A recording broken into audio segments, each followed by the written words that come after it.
Esam atpakaļ studijā, un es vēl gribētu drusku tomēr paturpināt par patentiem. Es nezinu, vienkārši varbūt nezinu, vai Latvijā ir veiksmes stāsti ar tādiem iespaidīgiem patentu pārdošanām.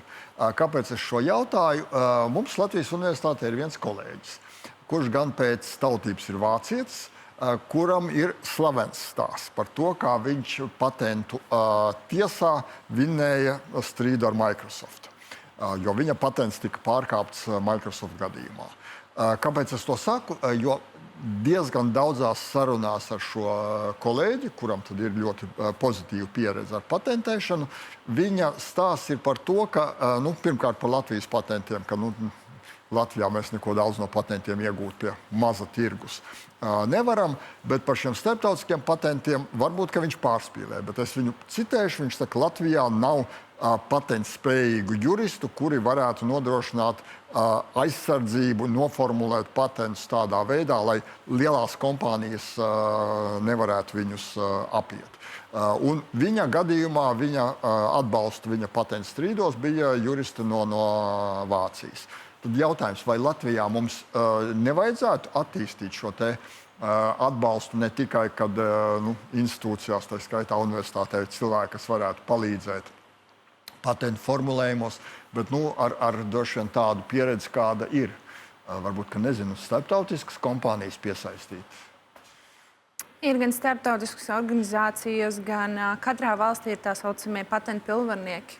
Gan Latvijā, gan uz katru valsti, kur mēs gribētu iestartēt ar savu patentu, mums būtu jāņem tās valsts konkrētais patentu pilnvarnieks, jo viņš zina visu likumdošanu tajā valstī. Būtu jā, bet vai mums ir piemēri, kad mēs to esam izdarījuši un nezinu, ar patentu ieguvuši kaut kādu reālu labumu institūcijai, pētniekam, kas to ir darījis? Latvijas universitātes ietvaros man nenāk tā uz sitienu prātā. Bet tagad mēs atsperamies, un nākamgad, ja jūs man uzdod šo jautājumu, tad man droši vien būtu cita atbilde. Bet šobrīd... Ja es gribētu attīstīt šo varbūt arī ar Gunāru, jo vēl viena mana ļoti ierobežota pieredze, bet savā laikā mēģinot vienu ideju patentēt kopā ar kolēģiem no Amerikas Savienotām valstīm. Viņu pieeja bija tāda diezgan interesanta. Viņi teica, ar mūsu juristiem mēs varam darīt, ko gribam, lielās kompānijas šo te patentu apies. Ko mēs varam izdarīt? Mēs varam griezties pie uzņēmējiem, vērsties pie uzņēmējiem, sakot, ka mums ir šī te ideja. Mēs līdz galam jums nestāstīsim, ko mēs varam, kā mēs varam to izdarīt. Mēs sakam, ka mums ir puse ceļa noiets. Daram kopā un patentējam kopā. Jo uzņēmēji ir ieinteresēti droši vien, ka tā ideja, ko viņi sāk, piemēram, iedzīvināt, ir aizsargāta. Un, protams, tas izgudrotājs ir ieinteresēts. Vai šis ir ceļš? Vai uzņēmēji ir ieinteresēti? Jo tas, protams, būs investīcijas.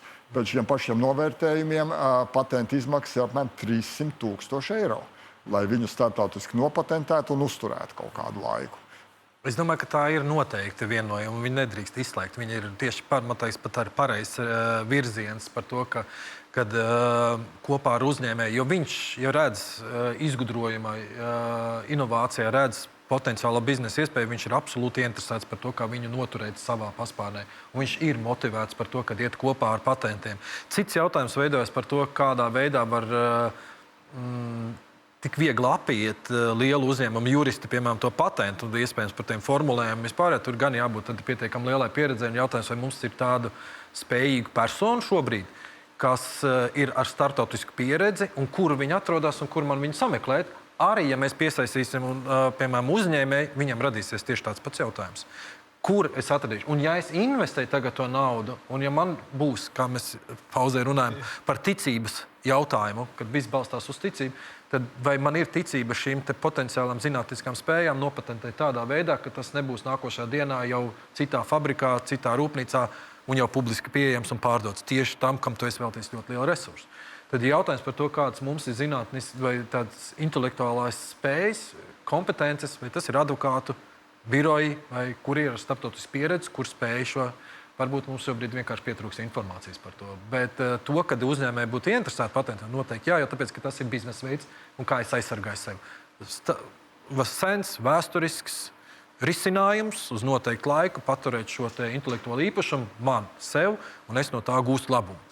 Tā kā tas ir noteikti risinājums.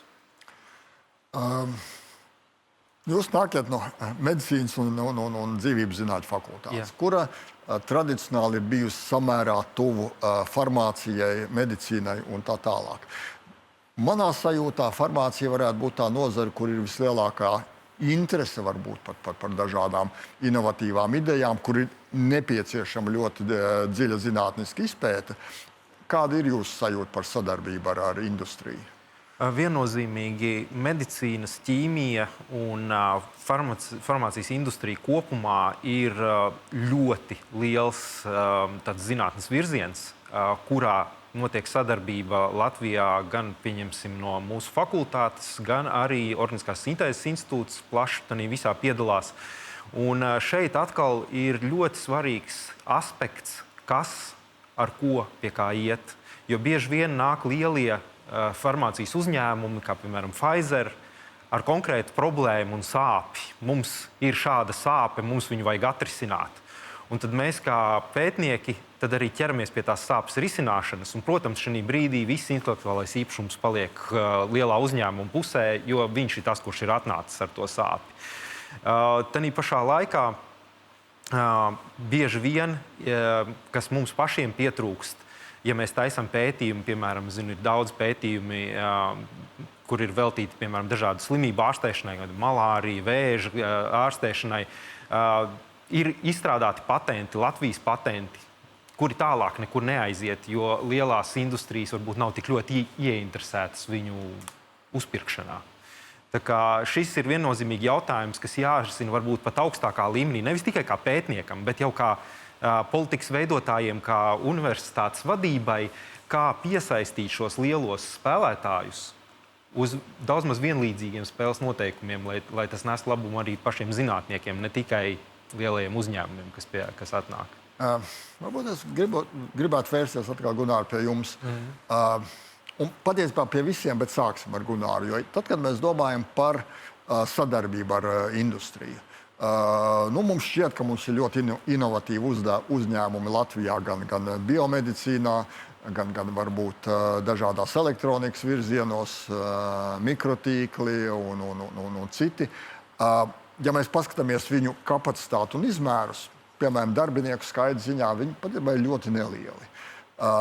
Tad pašā laikā, ejot dažādos inovatīvos projektos, tas prasa risku, tas prasa uzņemties risku, tas prasa noteiktu kapacitāti un spēju investēt, riskanti investēt un brīžiem diezgan lielus līdzekļus.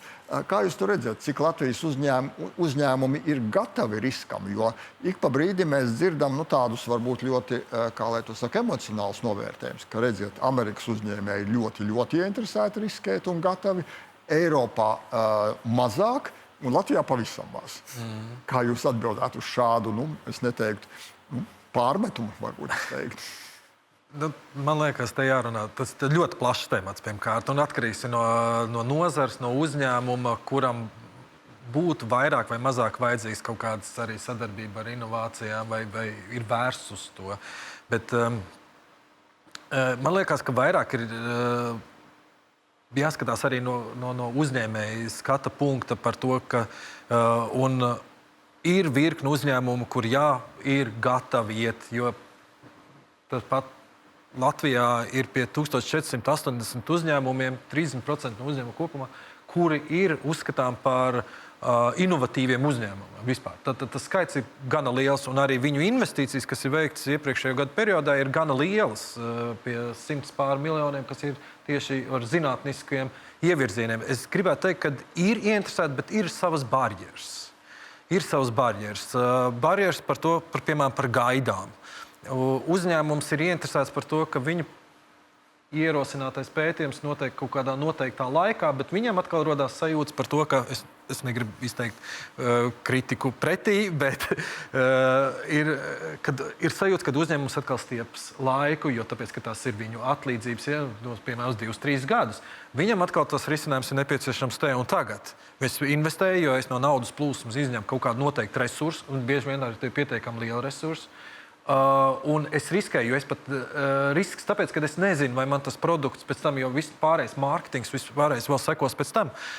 Un ja man nebūs noiets vai nebūs tajā noteiktā laikā tas momentum noķerts, tad viņi ir šīs tās barjeras attiecībā par to, kur būtu jālauž. Jo bieži vien arī, piemēram, gaidas nesakrīt vienam pret otru. Termiņā, rezultātā. Tāpēc nepavēlta uzņēmējdarbība ir kopumā viens liels risks, jo tu nekad nezināsi. Bet ir kaut kāds noteikti arī, tāpēc saka, jārunāja par kaut kādām noteiktām nozarēm. Būvniecība tādā, tur es vairāk saskatītu to, kad ir arī valsts un pašvaldības institūcija iesaiste vairāk, kad, piemēram, kaut kāda jaunu inovatīvs risinājums, piemēram, iestrādāt būvniecībā, kur mēs arī šobrīd aktīvi strādājam pie to, kad ar kompozīts dominē, jo tāpēc, ka viņu rakstura iezīmes būtu labāk, viņš nerūsēs un stāvēs 50 gadus un būs sabiedrības labums. Bet es domāju, ka atbilde uz jautājumu par to, kad uzņēmumi ir ieinteresēti, bet ir ļoti, ļoti pats svarīgākais ir šī komunikācija pirms tam un atrunāt to spēles noteikumus.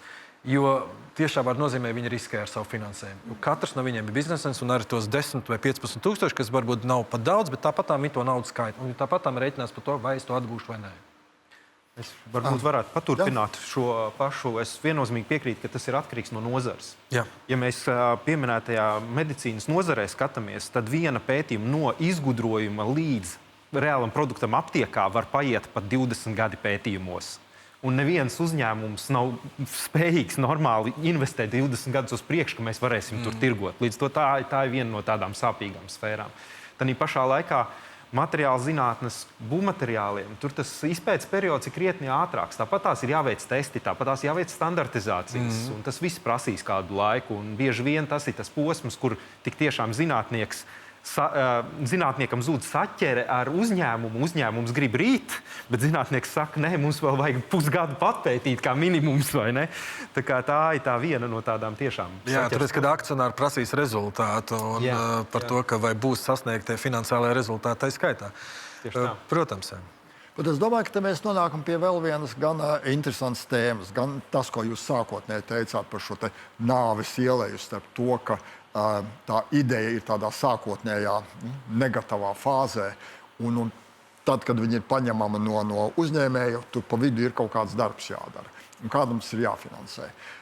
Un, protams, ja mēs kā sabiedrība un kā valsts esam ieinteresēti, lai inovācijas attīstītos, mums būtu ražošanā galu galā ar augstu pievienoto vērtību produkti, es redzot, valsts arī šeit kaut ko var darīt lietas labā. Kā jūs to redziet? Sākam atkal no Gunitas, kurai droši vien ir liela pieredze sadarbībā, tā skaitā ar valsts institūcijām, vai ir atbalsts un vai viņš ir tēmēts tādā virzienā, kur viņus vairāk vajadzētu? Bet grūti atbildēt. Arta pieminētā biofota šī te valsts pētījuma valsts inovācija pētījuma programmā ir laba platforma. Man liekas, šis ir reāli manā vēsturē pirmais solis, kad valsts dod naudu šai nāves ielai pārējai. Jo, ja mēs arī runājam ar šiem riska kapitālistiem, kas ne tikai Latvijas, mēs pat Latvijā vairs nerunājam ar Latvijas riska kapitāliem, mēs runājam ar starptautiskiem. Un viņi definē, ka viņi ir gatavi investēt early stage, tātad šajos agros pētījumos. Un tad, kad mēs viņiem noliekam priekšā šo agro pētījumu, kas mūsu izpratnē ir tehnoloģijas gatavības līmenis 4, tas nozīmē, ka viņš ir validēts laboratorijā. Viņš darbojas, viņam vajag bišķiņu piešprici, lai viņi varētu iznest un iedot sabiedrībai tālāk vai jau industrijai, ražošanai. Un tad arī šie investori pasaka, nē, tas ir bišķiņu par agru vēl. Un tad mēs reāli vienmēr nonākam šajā, tā kā mēs gribam attīstīt šos produktus, pakalpojumus, bet tā kā nē. Un ja jūs man prasat, vai mums Latvijā šim ir finansējums, tad Biofots šobrīd ir vienīgais. Biofots ir ļoti labs pirmais risinājums, vismaz manā pieredzē arī, kas tieši tam veltīts. Jā, es tiešām ceru, jo platforma ir ļoti laba no vairākiem aspektiem. Ne tikai no tāda viedokļa, ka tas ir finansējums pieejams, bet platformas ietvaros notiek daudz dažādas apmācības, jo zinātnieks nav biznesmenis pēc savas būtības. Un viņš līdz galam neapzinās, ko tas prasa, lai konkrēto izgudrojumu aiznestu līdz tirgumu. kādas ir tirgus izpētes jāveic. Vai tas, ko zinātnieks ir radījis, ir mēģinājums iestumt zinātnisku izgudrojumu tirgū, vai tieši pretēji tā ir tirgus vēlme saņemt to izgudrojumu, jo tas tiešām ir nepieciešams. Un ir ļoti daudz mazu aspektu, ko mums kā zinātniekiem īstenībā vēl daudz jāmācās, lai mēs varētu to visu veikt daudz raitāk un efektīvāk. Un tas ir tas, uz ko mums tiešām ir jātiecās valstiskā līmenī. Mums ir jāatbalsta šādas iniciatīvas. Bet tad ir atkal jautājums, vai tas ir jāmāk zinātniekam? Nē, tur ir tā lieta. Es gribētu atbildēt par to, ka biznesa līderi klāt, kas palīdz šo uzdevumu, jo zinātnieks ir nepieciešams zinātnē. Te man liekas, jautājums jāsadala par prasmēm. Ir uzņēmējam noteikti ir savs noteikts prasmes, ko viņš dzīves laikā ir iemācījies attiecībā, kā kaut ko izveidot, pārdot, saskaitīt un atdot tam cilvēkam, iepakojot tā, lai viņš gribētu viņu nopirkt. Vai atkal zinātniekam ir ieguldījis virkne milzīgu laiku, un ne katrs to pat var. Un tad pilnīgi apbrīnoju par to laiku, tās prasmes par to, kā zinātniski pierādīt vienu vai otru, un tad veltīs. Un nevienmēr vienam vai otram ir šīs prasmes. Tāpēc jau ir atšķirības. Un to salikt kopā, tas ir tas man tā sarežģītākais. Jautājums bija par to, kāds būtu valsts atbalsts. Ko uzņēmēji sagaidītu? Uzņēmēji sagaidīt par to, ka vismaz tos uzņēmējus, ko es pārstāvu, ir to, ka valsts un pašvaldība varētu būt arī akcelerators arī noteiktām kaut kādām idejām. Ja, piemēram, publiskajos iepirkumos mēs nepaprasīsim novitātes vai inovatīvas materiālu izmantošanas elementārām situācijām, vai kaut vai kompozīta armatūra iestrādāšana betonā, kas būtu pozitīva un varbūt manšu tiltam nebūtu tagad tādas problēmas bijušas. Kā piemērs. Varbūt tas akcelerators pirmais pilotprojekts par to, kad ievies dzīvē, eksperimentēt. Bija, piemēram, Latvijas valsts ceļiem arī to, kad noteikti ceļa apgabali izstrādāt, piemēram, kaut kādu noteiktu materiālu iestrādāt iekšā. Vairāk tiem viedokļu ietekmētājiem būt drosmīgākiem bieži vien un iet to novitācijas ceļu un publiskos iepirkumos arī sākt, jo savādāk jau tas ir tas noietu tirgus, viņš iedos lielu atspērienu. Otrs, ko es redzu, ir, vai Latvijā, tad jautājums ir, vai Latvijā ir akreditētas laboratorijas? Ir. Vai visās nozarēs? Un tas ir atkal uzņēmējiem šobrīd liels sāpes jautājums, jo nevienmēr mums vajag uzņēmumu iedot peļņu, mēs varam samazināt viņiem izdevumus, lai viņi arī vairāk būtu ieinteresēti, kā, piemēram, akreditētas laboratorijas izveide noteiktās nozarēs. Jo šobrīd arī, piemēram, lai kaut kādas vibrācijas ir RTU veids, bet vai viņas ir akreditētas? Un, lai būtu akreditēts, kur eksportam, ja tu eksportē, diemžēl citi partneri paprasīs to akreditēt. Atkal jautājums par ticību, piemēram. Un tad arī uzņēmēji velta diezgan liels finanšu resursus, lai aizvestu uz Itāliju, lai iziet akreditēt laboratoriju testus. Te varētu būt valsts iesaist vairāk arī tajā. Cik laiks mums ļoti strauji tuvojās beigām, es gribētu pavisam īsu atbildi no katra no jums uz vēl vienu jautājumu. Tas, ko es tikko saklausīju, ka varbūt tas valsts atbalsts varētu būt lielāks. Uzņēmēju kapacitāte ieguldīt inovatīvās idejās varētu būt lielāka. Tad pašā laikā es dzirdēju, ka ir starptautiskas farmācijas firmas, kas pasūta kaut kādas lietas Latvijā. Es zinu, ka tas ir ne tikai farmācijā, piemēram, aizsardzības industrijā ir milzīga Eiropas kompānija Thales, kura sadarbojās ar Latvijas universitāti. Vai mums nav risks, ka mēs savas idejas atdosim kādam, viņi tur Eiropā pelnīs? Mēs arī esam Eiropā, bet tomēr gribētos, lai šī Eiropas daļā, Latvijā, tās idejas nestu peļņu. Vai mums nav par daudz risku, ka mēs vienkārši nedarot savu darba daļu, pilnā apmērā pazaudēsim idejas un atdosim viņus citiem pelnīt? Kā jūs redzat? Mēs varam atgriezties pie patentiem. Mēs varam nopatentēt un licencēt un tirgot šos patentus šīm starptautiskām uzņēmumiem, lai viņi pelna un mums nāks atpakaļ naudiņa. Es skatītos atkal 50-50. Iespējams, jā. Tas risks pastāv vienmēr. Viņi nevar izslēgt. Bet attiecībā par to, ka man patīk arī, mēs bijām ciemās pie Latgales plānošanas reģiona, kur pārvalda arī Latgales speciāla ekonomisko zonu, kas ir visa Latgales teritorija, un viņu nostāja attiecībā par to. Un viņu fokus ir uz to, ka Un tad tas būtu princips iespējams, tikai ka es varbūt out of box šobrīd, bet par to, ka tā inovācija, kas paliek Latvijā, kad viņi veido jaunas darba vietas, tā skaitā, un tas fokus uz to, un uzņēmums motivēt ar to, ka ja viņš ir investējis līdzvērtīgā mehānismā, kā šobrīd ir speciāli ekonomiskām zonām, piemēram, investējis ir inovatīvā risinājumā ar savu līdzfinansējumu, viņš par šo te finansējumu gūs kaut kādu vai nodokļu atlaidi tieši par to finansējumu apmēru, ko viņš ir investējis. Un radīs, piemēram, kaut kādu jaunu darba vietu pēc tam. Tas būtu ļoti labs veids, kā attīstīt mūsu to vidi, motivētu vairāk. Tieši tas mehānisms, kādā veidā tās investīcijas varētu nonākt pie tieši. Un tad tas pazūd tā riska sajūta. Es esmu investējis, es tāpat, piemēram, 3 gadu laikā es varu izņemt, piemēram, uzņēmumu ienākumu nodokļa vai arī nekustamā īpašuma nodokļa atlaides formā. Par to investīcijas tiesa.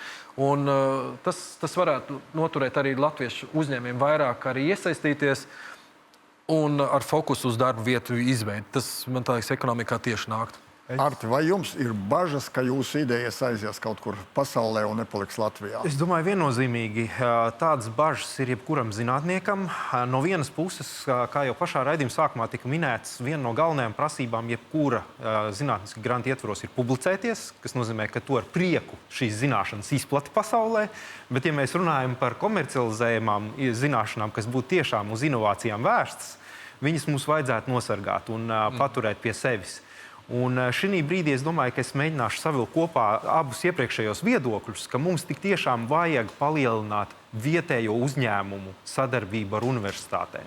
Vajag rast risinājumus, kā uzņēmumi var uzzināt par to, ko mēs spējam piedāvāt, un vienlaicīgi mums vajag varēt arī pateikt, nāciet, mēs varēsim izdarīt. Es gribēju pateikt to, ka tās platformas ir ļoti labas, bet tas jēdziens par to, ka vietējais uzņēmējs. Kas ir vietējais uzņēmējs? Ja, piemēram, akcionārs vai kapitāla daļu turētājs ir Norvēģis, bet visa ražotne ir Latvijā, viņš ir vietējais uzņēmējs? Te ir tāds labs jautājums. Ko tad tu beigās no? Tāpēc, kad akcionārs Norvēģijā, piemēram, spriedīja par to, ka investējam Latvijā, ražotne ir šeit, izmantojam šo te intelektuālo iespēju, bet kur tad beigās nonāks viņš? Tāpēc tas ir tāds diezgan stiepjams jēdziens vai Latvijas uzņēmējs. Es domāju, ka mums jāatbalsta tas, kas ražo mums iekšējā to pievienoto vērtību, tās darba vietas un to ekosistēmu Latvijā. Kad viņi vismaz lokācija atrodas šeit, jo skaidrs, ka ārvalstu investoriem ir liels kapitāls. Labi, kolēģi, diemžēl mūsu laiks ir beidzies. Saku jums lielu paldies. Man šķiet, ka mūsu raidījums beidzās uz samērā optimistisks nots. Jā, es domāju, ka par to prieks. Paldies. Paldies.